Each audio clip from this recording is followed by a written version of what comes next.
Da ni ar bedwerydd blwyddyn o'r cynllun cerdd cenedlaethol ac hefo buddsoddiad Llywodraeth Cymru a Llywodraeth leol. Mae hwnna wedi sicrhau dyfodol addysg cerdd yng Nghymru. Mae'r 4 mlynedd diwethaf wedi bod yn ailadeiladu ar ôl y pandemig, ailadeiladu lle nad oedd ariannu cynt. A mwy o sydyn, da ni yn fan hyn heddiw yma yn gwrando ar gerddorfa Chor y Tair Sir yn cydweithio mor wych efo'i gilydd.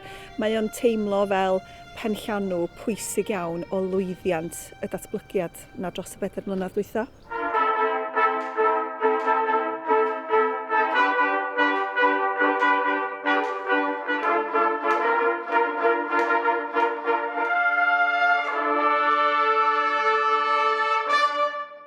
Back in 1996, what was the Dyfed Youth Ensembles changed into the 3 counties ensembles with local authority reorganisation, and since then we've had different types of regional working across Wales, so it's nice that we are able to this year go back to a 3 counties choir and orchestra, and it's our 30th anniversary, which is really important to us.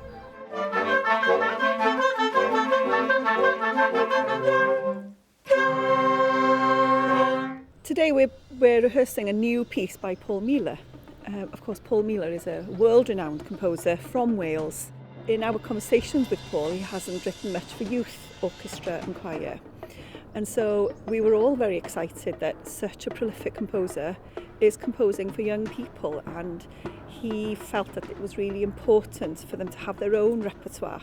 And the work is so exciting, so it gives the young people the message that a composer such as Paul is writing for them. You know, it's a really, really important message for their self-confidence.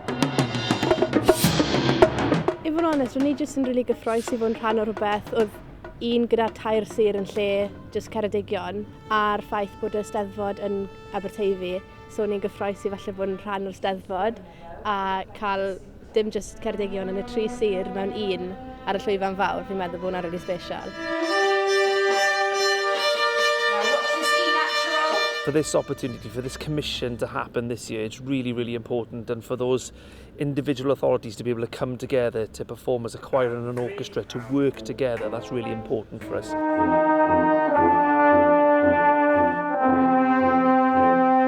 Da ni wedi bod yn trafod yn yr ymarfer heddiw yma, mae nid dim ond pherfformio i griw bach ydyn ni. Mae eisiau meddwl o'r eiliad cyntaf bod ni'n mynd i fod yn pherfformio ar lwyfan cenedlaethol, ac mae hwnna'n dod hefo cyfrifoldeb. Felly mae'r teimlad yna o fwynhau angen dod drosodd mewn pafiliwn mawr. Felly da ni'n brysur iawn yn paratoi pawb i deimlo yn barod, achos y munud fydd pawb yn sefyll yn y pafiliwn yna, a mi fydd yr gynulleidfa'n llawn, ond hefyd fydd y gynulleidfa adref gobeithio yn gwylio ac yn gwrando. Yna mae hwnna yn mynd i deimlo'n fawr yn dydi. Ond dyna sydd mor wych am brosiectau fel hyn.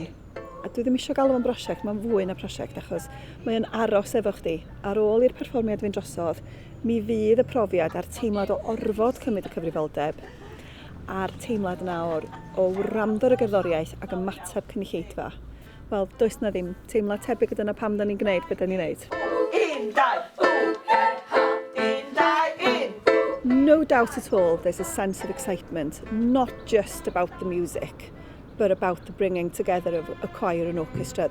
This choir and orchestra hasn't performed for a significant amount of time, which fills my heart really. My heart is beating faster already just saying that out loud. So what comes next? You know, they'll want to know, so what do we do next? Because the buzz in there is magical.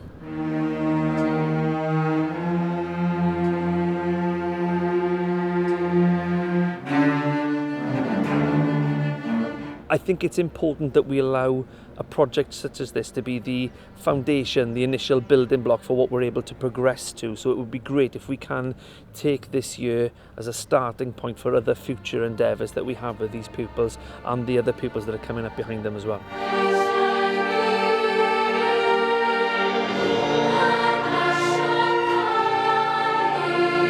Mae cael y siawns o chwarae gyda'r côr fel rhan y Cerddorfa mae'n profiad newydd sy'n wych. Rwy'n ni byth di wneud o blaen. A hefyd, dwi'n credu mae'n cyfryddau i gael ei chwarae dan sydd wedi cael ei comisiynu gan gyfansodwr o Gymru. It's been interesting to see the responses from the children in terms of the project. I think this is something that they would expect to do maybe in a music conservatoire or in a university, so to have that experience to perform a unique individual, commissioned piece of music then, it's been something that they've looked forward to. I think they're very excited about it. Mae'n hyfryd cael cymdeithasu gyda'r plant arall o'r siroedd arall, cwrdd y pobl newydd a chwarae darnau byddwn ni byth wedi meddwl byddwn ni'n chwarae gan bod nhw wedi comisiynu'n ar gyfer ni. It's quite a bit different from what you're normally used to and such a new repertoire, so many different people. Rwy'n rili edrych ymlaen i pherfformio yn yr Eisteddfod. Rwy'n meddwl mae'n fraint iawn i pherfformio efo pawb yn yr siroedd. Y peth sydd wedi synnu fi yw bod gymaint ohonyn ni. Mae'n gwych jyst edrych lan o'r cerddoriaeth a gweld a clywed gymaint o pobl dau gilydd yn chwarae.